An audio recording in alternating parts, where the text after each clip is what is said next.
It might seem hard to believe, but at one time, Los Angeles looked like this, a small town with plenty of space to expand. As the decades rolled on and the city continued to prosper, mansions were built in enclaves from Bunker Hill to Hollywood and within easy reach of modern-day Wilshire Boulevard. But what happened? Why don't we see these grand, Victorian-era mansions around the city, and how did a suburban neighborhood become the epicenter of modern-day Los Angeles? Hi everyone, Ken here. Today we are uncovering the lost mansions of Los Angeles. Hit the subscribe button and let's explore this house.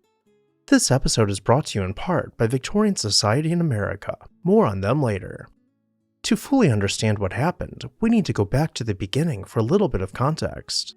The story of Los Angeles starts in 1781, when 44 Spanish settlers established a permanent settlement in what is now downtown Los Angeles. These settlers founded El Pueblo de Nuestra Señora la Reina de Los Angeles, or the town of Our Lady the Queen of the Angels, which was later shortened to Los Angeles. Though small, the pueblo was strategically located along the Los Angeles River, providing essential resources for its inhabitants. For decades, Los Angeles remained a modest, agricultural town, but its significance began to rise following Mexico's independence from Spain in 1821. The Mexican government secularized the missions, leading to increased land availability and attracting new settlers to the region. However, it wasn't until the American conquest in 1847, amid the larger context of the Mexican-American War, that Los Angeles would truly begin its journey towards becoming a major city. The mid-19th century marked a turning point for Los Angeles. Following the U.S. acquisition of California, the city's growth was spurred by several key developments. In 1867, the majority of Bunker Hill was purchased by two real estate developers who intended to build 80 luxury homes on the site. They created roads and brought running water to the planned community, both of which were considered luxuries at the time. The Bradbury Mansion, which once stood at the corner of Court and Hill Streets, was among the grandest residences ever built in the neighborhood. This towering Queen Anne was the home of Lewis L. Bradbury, who had made his money investing in mines. But the most fabled mansion in the neighborhood belonged to Margaret Crocker, whose late husband Edwin had been a California Supreme Court justice. She was related by marriage to Charles Crocker, one of the Big Four, who brought railroads to the area and amassed a fortune in doing so. The arrival of the Southern Pacific Railroad in 1876 connected Los Angeles to the rest of the country, making it a vital hub for trade and travel. This connection was further bolstered by the completion of the Santa Fe Railroad in 1885, which brought an influx of settlers and speculators eager to capitalize on the region's potential. The discovery of oil in the Los Angeles area in 1892 catapulted the city into the spotlight. By the early 20th century, Los Angeles was producing a significant portion of the world's oil, fueling both its economy and its expansion. The city's population exploded, growing from just over 11,000 residents in 1880 to more than 100,000 by 1900. This rapid growth necessitated the development of infrastructure and housing, creating more opportunities for wealth and leading to the construction of some truly incredible mansions. Before we explore the mansions from this period, a quick word from today's sponsor, Victorian Society in America. Are you obsessed with historic architecture? Have you ever wanted to go beyond reading and learning to actually experiencing historically and architecturally significant sites? With the Victorian Society in America, you can travel to American cities and tour exceptional 19th century buildings.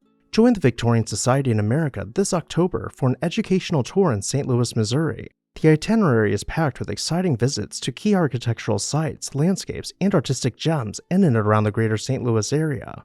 Click the link in the video description to visit victoriansociety.org and register today. Thank you, Victorian Society in America, for sponsoring today's video. Now back to our tour. As the 20th century dawned, Los Angeles continued to grow, bolstered by its burgeoning industries. The city became a center for agriculture, manufacturing, and most famously, the motion picture industry. Hollywood, originally a small community, was annexed by Los Angeles in 1910, and by the 1920s, it was the global epicenter of film production. In the early 1900s, the DeLongpre Mansion stood as a beacon of artistic beauty in what was then a quiet, blooming Hollywood. Built by French artist Paul DeLongpre, the mansion was more than just a residence, it was a reflection of his deep love for flowers and art.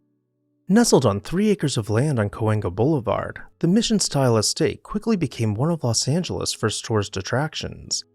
DeLongpre, a celebrated painter known for his vibrant floral works, moved to Los Angeles in 1899, seeking the year-round bloom that the city offered. His mansion, surrounded by meticulously designed gardens, became a cultural landmark, drawing visitors from near and far who came to admire both the architecture and the artist's stunning paintings. The estate's popularity soared, and it was often featured on postcards that spread its fame nationwide. However, alongside the rise of Hollywood, another phenomenon was taking shape, one that would come to symbolize both the grandeur and the transience of wealth in Los Angeles: the construction of grand mansions along what is now modern-day Wilshire Boulevard. During the early 20th century, Wilshire Boulevard was lined with some of the most opulent homes in the city. These mansions, built by the era's wealthiest individuals, were architectural masterpieces, showcasing styles ranging from the Beaux-Arts to Spanish Revival. The boulevard became synonymous with luxury, a place where the city's elite could display their wealth and status. And at the very end of Wilshire, spread out over the sands of Santa Monica Beach, was one of the largest mansions. Ocean House was built by media mogul William Randolph Hearst for his mistress, Marion Davies, who was one of Hollywood's first superstars. This 110-room mansion was built with every amenity imaginable and designed to be operated by a small army of servants. She frequently hosted massive parties with hundreds of guests, sometimes more, and had plenty of room for everyone to spread out. As Los Angeles entered its jazz age, Ocean House became the social hub for the who's who of Hollywood, becoming a grand production in and of itself. During one of its legendary parties, Hearst rented a carousel from Warner Brothers, but when it arrived, it wouldn't fit through the house. Instead of turning it away, Hearst instructed that walls be demolished and rebuilt to make it fit, having all of the work redone once again after the party had ended. While this was perhaps one of the most outrageous examples of how the ultra-wealthy lived in LA, similar stories echoed as the decades rolled on. Yet as the city continued to expand, the fate of these grand homes began to change. The development pressures of a growing metropolis meant that many of these estates were gradually demolished to make way for commercial buildings and high-rise apartments. Bunker Hill became the center of downtown Los Angeles, with houses quickly being replaced by commercial buildings and then skyscrapers, though some of the best, including the Bradbury Mansion, were demolished to make way for the Angel's Flight. Hollywood filled up, pushing the wealthy residents westward into Bel Air and Beverly Hills as grand estates were subdivided for neighborhoods. And Wilshire became a main vein of wealth running through the city, lined with tall commercial buildings all the way to the beach to beyond Hollywood. Today, only a few remnants of this once glorious time period in Los Angeles can be found, hidden among the modern structures that dominate the landscape. From its origins as a small pueblo to its rise as a global city, Los Angeles has consistently reinvented itself. The lost mansions of Los Angeles are a testament to this change, a reminder of the city's past grandeur and the relentless drive for progress that defines its future. As Los Angeles continues to grow and evolve, its history remains not only in photos, but in the shadows of skyscrapers. But I'll turn it over to you. What are your thoughts? Did anything about this video stick out to you? Let me know down below in the comments section.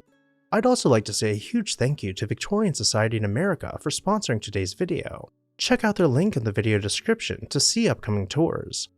As always, thank you all for watching, and make sure you're subscribed so you never miss a fascinating episode of This House.